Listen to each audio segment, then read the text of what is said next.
ngày tu trian duom lệ lung min nem tu idam tri nem khoa nu zara sak mel ton long ni avarei tri ne trian ngày om các kilo asi hun le ni an rang ze akan nun adang zo ta mual zaka dan na kan leng ta chuan chu vang ani o ching ni kan nun khoa mun le are ta silo idon trinem nun lui zong te eng dam thon lo varam chuan kan re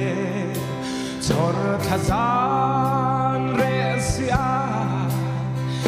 eng hoai hoaya zaya thu tin kan shil lai te kha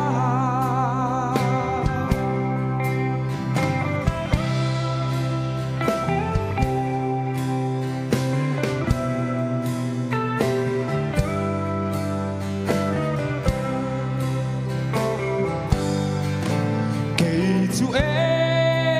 khoa nu rua lung đi thum mà ngày nè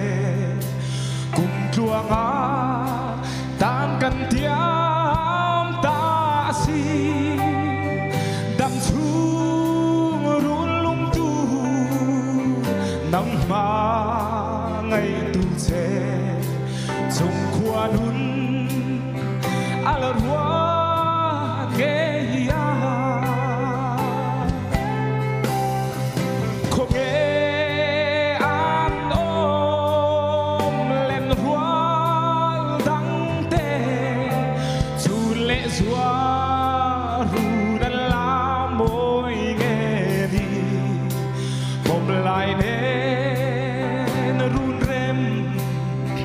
an rem ta zop le